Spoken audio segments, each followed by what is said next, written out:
Irish music is well known throughout the world. From Sydney to Buenos Aires, from London to New York, you can hear an Irish song, dance to a reel, and take a drop of Irish whiskey. It is a sad thing, though, to see an Irishman far from home who is too fond of his glass. My name is Michael Coleman, and they say I am the finest fiddler that ever lived. They say I put a twist to a tune. I add something to it that no one else can. I have never been sure of where the twist comes from. I play that way because it is the only way I know. I play because I have to. I do not know where it comes from or what it is going towards. My home is a small room in the South Bronx in New York, where the tall buildings shut out the sky. I don't understand the place at all. 2 of my nieces passed through the city last week on their way to look for work. We tried to talk about home, but I could not, nor about here either. I picked up the fiddle and played a couple of tunes, and then there was no distance between me and them or the Bronx or Killaville in Ireland where I was born. That's what I have been able to do all my life. I could talk to you forever and still say less than you'd hear from the first few seconds of a tune called Lord McDonald. It was a calm, bright summer evening. I got the fiddle back once again. I'd had to pawn it because I needed the money. Times were hard, as they have been for years. I remember the days when we musicians were paid a working man's weekly wage for half a morning in the recording studio. An Irish cop had hired me to play the fiddle at his daughter's birthday party. He had done well for himself since coming to the USA. Not only did he have money, he was also said to be honest. I spent the week before the party drinking to his honesty. A lot of money had been mentioned. It was a short walk to his house, in good weather. As I went up the wide grey steps to the front door, there was an uneasy feeling in my stomach, the same anxious feeling I always have before I start to play. Some nights I sit up and play, and then I notice the sun has come up and is shining in the street outside. Then I find my face is wet with tears. Lord MacDonald is the tune I play. I knocked at the cop's door, and a beautiful young woman in a blue dress opened it. She looked at me with a face full of puzzlement. There were holes in the elbows of my jacket. Nothing was said for a while. "I'm Michael Coleman, the fiddler. I'm here to play at the birthday party." The girl still said nothing, only looked me up and down for a few more moments. Then she turned and ran back inside. I still remember the face of that cop. It was the face of a man who'd take terrible offence if you weren't enjoying yourself enough at his father's funeral party. A big man, nearly 2 meters tall, still the colour of a man who spent many a long summer working on the farm, in a good suit and expensive shoes. He had more of the American accent than he should have had. I could never manage that trick, although I'm not sure I missed much. The cop rushed across the hall and tried to catch me by the throat. I stepped to one side and he dropped his hands. His right hand was opening and closing. He couldn't keep it still. There was no sound in the neat and tidy evening street. He was so angry that his tongue hit his teeth as he spoke. "Well, Mickeen Coleman, the great fiddler, you dare to show your face here?" I didn't know what was annoying the man at all. "My daughter's birthday was this day last week. I had 150 people waiting for you. Damn it, where were you?" It's bad when you start making that sort of mistake. I really needed the money he'd have paid me. "Well, Coleman, where were ye?" I made a mistake. I thought it was today I was supposed to be here." He banged his hand on the wall by the door. The man was nearly dancing with temper. There were a pair of young women standing in the hall behind him now. They were laughing at his shouting, and that was making him even angrier. "I'll tell you why you weren't here, Mickeen. It's because you were falling drunk around the South Bronx somewhere. I got plenty of warnings about you, but I didn't take them. Fool that I am. You yourself and your friends are a poor advertisement for us Irish, drinking and fighting and bringing our name down in front of the Americans. You think you're something, but you're nothing." I never aimed to be an advertisement for anyone, only myself. You may all be famous, but did any of you ever do anything to give us a good name? Did you? Did ye? On about the second, did ye, he hit me in the chest with his right hand and sent me rolling down the steps. I was on my feet before I reached the bottom one. I was always able to land on my feet. I didn't say anything to the cop. I never even said goodbye. It was a grand evening. There wasn't enough wind to move grass. I just walked off with the fiddle under my arm, safe. It cost people a lot more than their fare for the ship when they came over here. Some of them lost all sense of who they were. The cop wasn't the worst of them. A lot of them wouldn't let you near enough their house to be able to throw you off their steps. They'd be ashamed in case someone caught them listening to old Irish tunes like the Sligo Maid or the Kerryman's Daughter. The same people even tried to destroy their accent, cutting bits off it like a man trying to give a block of wood a new shape. At one time, there was always a place for us, a place for those who made others dance. Maybe people don't want to be reminded about what they came from.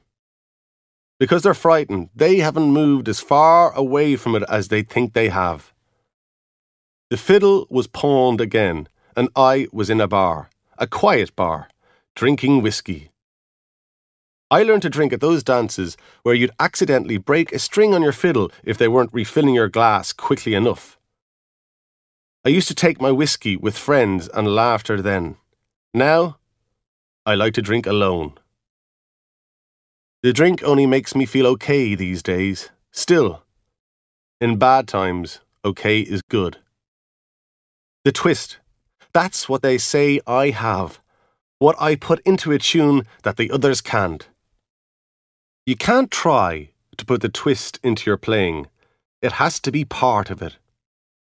Some days I think I know what the twist is, but I can never catch it because it is inside me. It is what I am.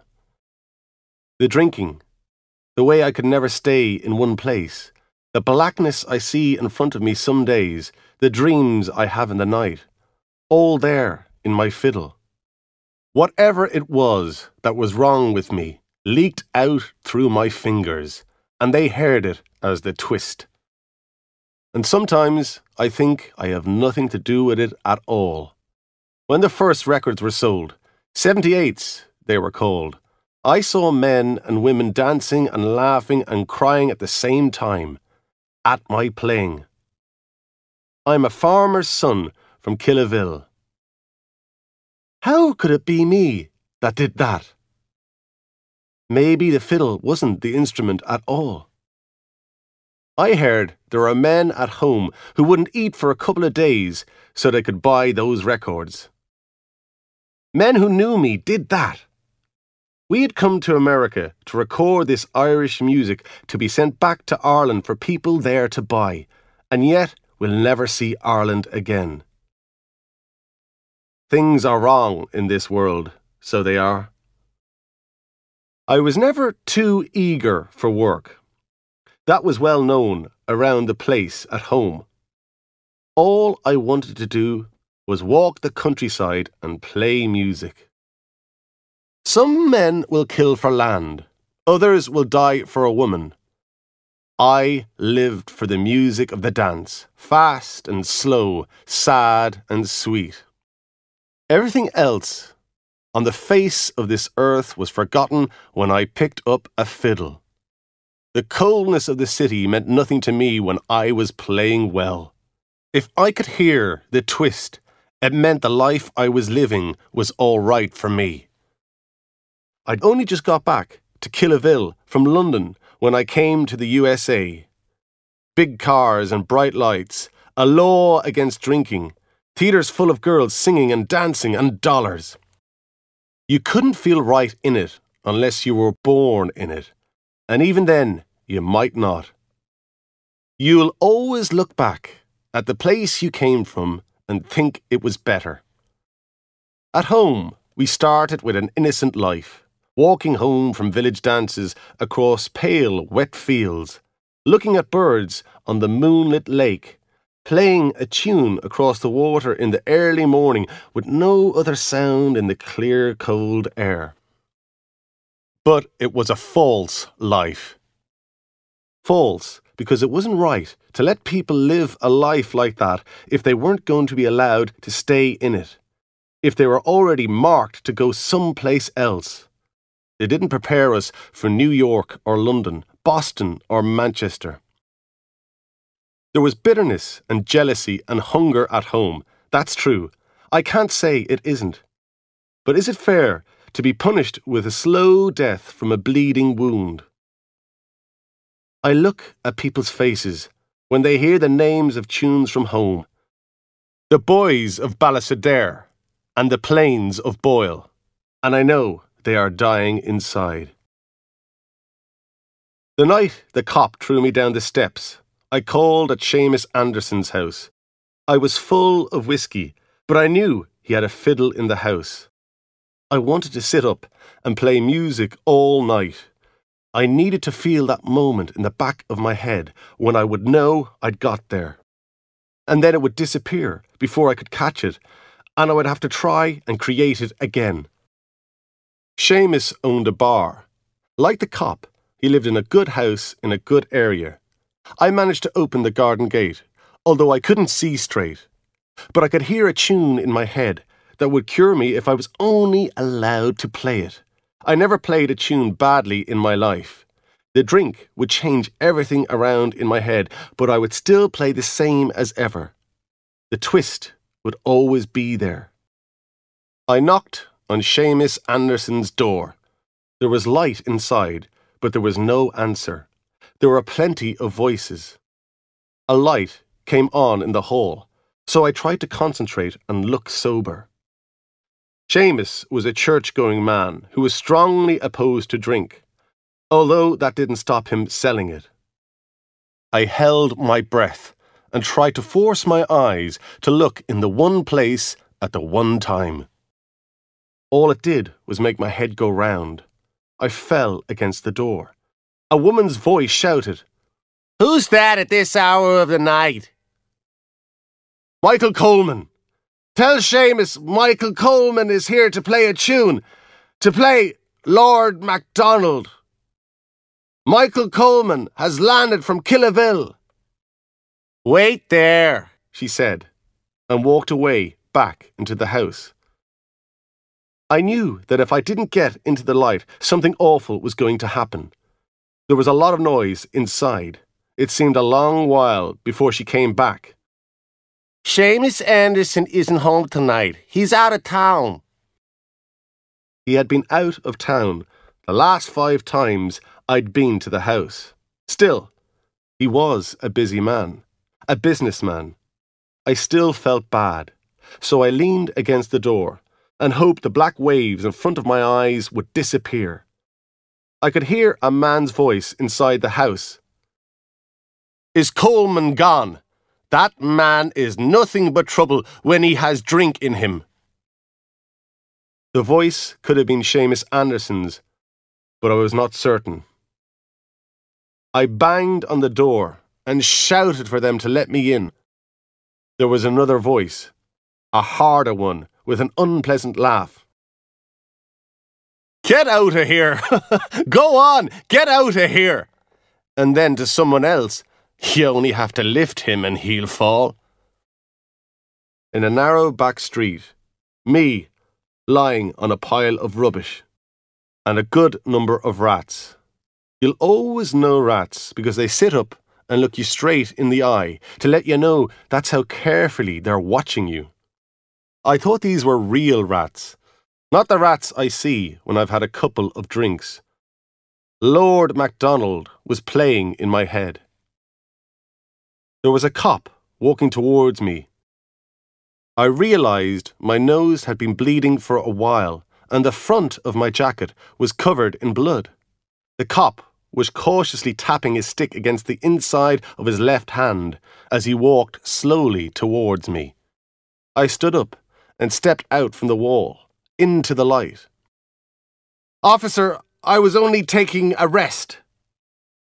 They take drunks down to the police station and beat them unconscious, with sticks. Sometimes they kill them for the fun of it. "Christ, it's Michael Coleman. Michael Coleman, the great fiddle player. We've got a whole pile of your 78s at home. What are you doing here?" "If I knew that, I wouldn't have to drink." He smiled and put a hand under my elbow to stop me falling. "Good luck, Mr. Coleman. It's good to meet you. You're a great fiddler when you're playing." And he walked off, a good Irishman. The rats were still there, so they were real rats, not my rats. The night was lovely and warm, and there was nothing to be afraid of. The drink is like music. How can you explain it to someone who has not fallen in love with it? How it floods your head and pushes the blood 3 times faster through your body. The wonderful moment of the first one the morning after, when it starts to clear away the fear and anxiety it put there the night before. Drink makes the world a place of certainty, in every way. I remember the day I played Lord MacDonald. I sat in a small recording studio in the South Bronx at midday. Played another tune for a couple of minutes and then it started. I played the whole of Lord MacDonald just once and I could feel something running through me. Every second was like an hour, and the music was coming from a place so far back in myself that it was tearing me apart. I followed the music, chased the music, with colours going through my mind, and Killaville and my dead brother, and the man who taught me to play, and the end of all this, and the twist in myself, and green and brown. It was bringing me somewhere, and I finally got there. I walked away, out from the studio, when I finished, and 2 men from the record company came out into the street after me. One of them pulled a huge roll of dollars from a deep trouser pocket. "Here you are, Michael. A couple of $100 for a special performance. No one ever heard anything like that before." The sun was shining the way it does in New York in the summer. The rest of the musicians were sitting in the usual bar, talking about work and spending money. They didn't know then they'd never have that sort of money again. I tried to explain what had happened. My hand was shaking and the beer was spilling onto the floor. Sunshine was coming through the dark glass of the front window. Blue-coloured light with dust flying round in it. I had got there. I looked at my fingers and said there would be so many more tunes that I would play like this. But it never came again. Not that way. There was just that one day before it all finished for me. Lord MacDonald was the tune. My name is Michael Coleman, and they say I'm the finest fiddler that ever lived.